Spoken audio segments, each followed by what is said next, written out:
교우 여러분 안녕하세요. 2020년 5월 15일 금요일 매일 묵상입니다. 다 함께 새 찬송가 214장, 통일 찬송가 349장 1절과 3절을 찬양하겠습니다. 나 주의 도움 받고자 주 예수님께 빕니다. 그 구원 허락하시사 날 받아주소서. 내 모습 이대로 주 받아주소서. 날 위해 돌아가신 주 날 받아주소서. 내 힘과 결심 약하여 늘 깨어지기 쉬우니 주 이름으로 구원해 날 받아주소서. 내 모습 이대로 주 받아주소서. 날 위해 돌아가신 주 날 받아주소서. 아멘. 오늘 하나님께서 우리에게 주시는 말씀은 구약성경 시편 63편 1절에서 4절의 말씀입니다. 시편 63편 1절에서 4절의 말씀 봉독해 드리겠습니다. 하나님이여, 주는 나의 하나님이시라. 내가 간절히 주를 찾되 물이 없어 마르고 황폐한 땅에서 내 영혼이 주를 갈망하며 내 육체가 주를 앙모하나이다. 내가 주의 권능과 영광을 보기 위하여 이와 같이 성소에서 주를 바라보았나이다. 주의 인자하심이 생명보다 나음으로 내 입술이 주를 찬양할 것이라. 이러므로 나의 평생에 주를 송축하며 주의 이름으로 말미암아 나의 손을 들리이다. 아멘. 하나님의 말씀입니다. 오늘 시편 61편부터 75편을 읽으시는 날인데 그 가운데 시편 63편의 한 대목을 읽어드렸습니다. 오늘 우리가 함께 묵상하는 시편 63편은 하나님께 도움을 구하는 기도입니다. 9절 말씀에 보면 나의 영혼을 찾아 멸하려 하는 그들이라는 표현이 등장하는데 다윗을 해하려는 사람들 속에서 다윗이 하나님의 도우심을 간구하는 기도입니다. 여러분, 오늘의 시편을 읽어보면 너무나도 아름다운 시편이지요. 시편 이 63편 1절부터 4절에 등장하는 내용은 시편 전체 150편 중에서 이렇게 아름다운 기도가 있을까, 이렇게 위대한 신앙의 고백이 있을까 싶은 감동적인 기도가 소개되고 있습니다. 다윗이 처한 삶의 상황을 잘 설명해주는 표현이 광야라는 표현이지요. 오늘 본문 1절에 이렇게 다윗은 고백합니다. 하나님이여, 주는 나의 하나님이시라.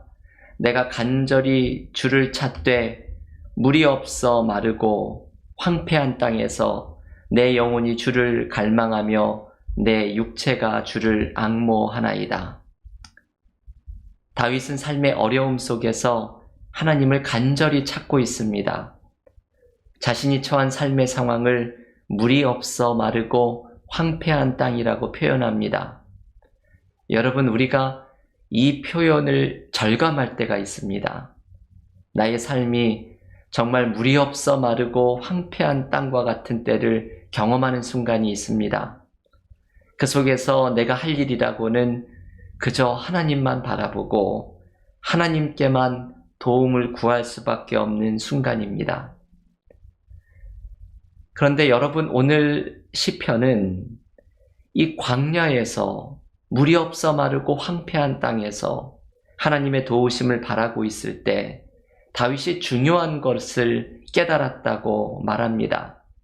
오늘 시편의 요절의 말씀은 3절에 있지요. 시편 63편 3절은 이렇게 고백합니다. 주의 인자하심이 생명보다 나음으로 내 입술이 주를 찬양할 것이라. 아멘.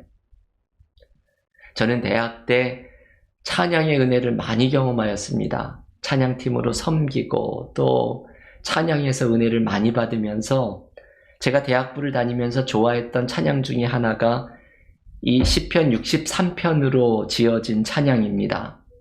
정종원이라는 찬양 사역자가 이 시편으로 찬양을 썼는데 후렴에서 주의 인자심이 생명보다 나음으로 내 입술은 주를 찬양, 이것을 후렴에서 고백할 때면 여기에서 큰 은혜를 받았던 경험이 많습니다.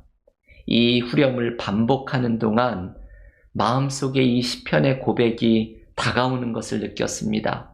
내 생명보다 주의 인자하심이 더 귀하다는 것이 머리로는 잘 이해가 되지 않았지만 이 고백이 가슴으로 느껴지면서 은혜를 많이 받았습니다. 여러분, 이 말의 뜻이 무엇입니까? 주의 인자하심은 바로 하나님의 사랑을 가리킵니다. 그래서 이 고백은 하나님의 사랑이 내 생명보다 낫다는 고백입니다. 너무나 위대한 고백이지요. 이것이 깨달아지는 사람은 그 믿음이 이전과는 완전히 다른 사람이 됩니다. 하나님의 사랑이 나의 생명보다 낫다는 말의 의미는 나는 하나님의 사랑으로 살아간다는 의미입니다.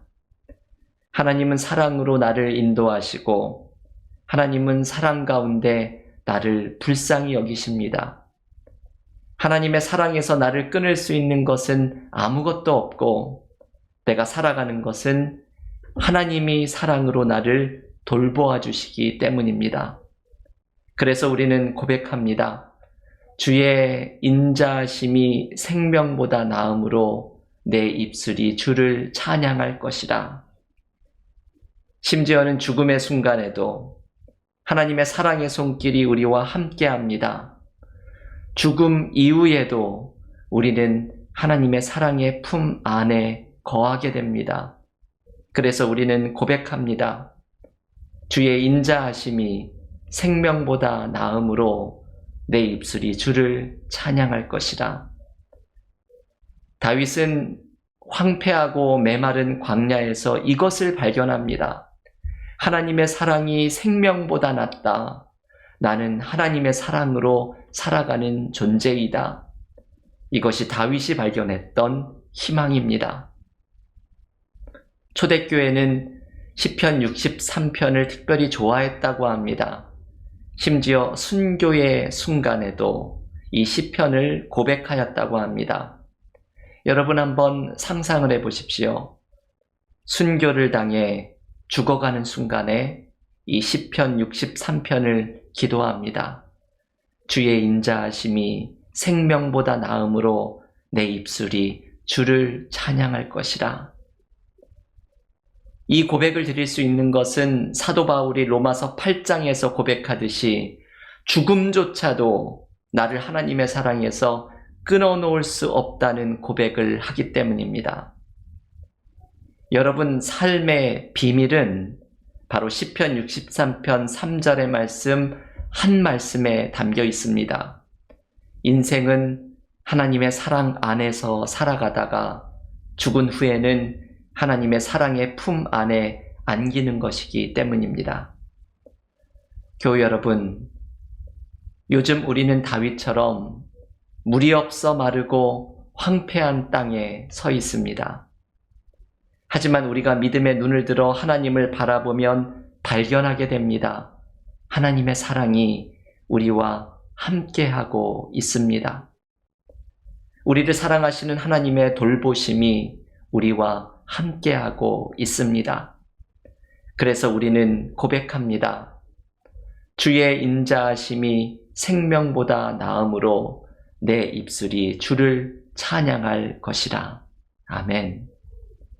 오늘 시편 63편에 다윗이 발견했던 이 희망을 붙들고 우리를 돌보시는 사랑으로 함께 하시는 하나님으로 인하여 새 힘을 얻는 복된 하루가 되시기를 간절히 기원합니다.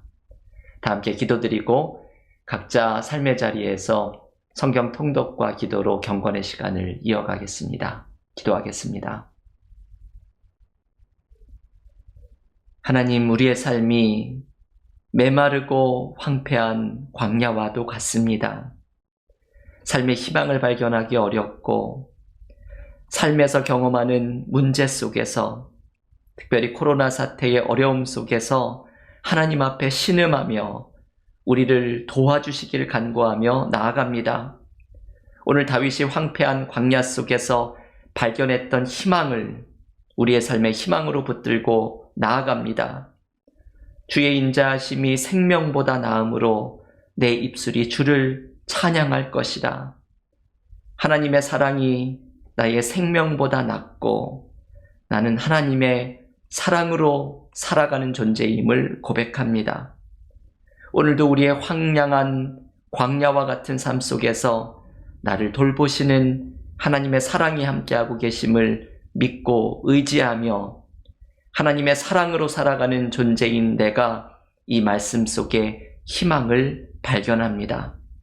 오늘도 하나님의 우리를 돌보아 주시는 사랑을 굳게 붙들고 새 힘과 소망을 발견하는 믿음의 삶이 되게 하여 주시옵소서.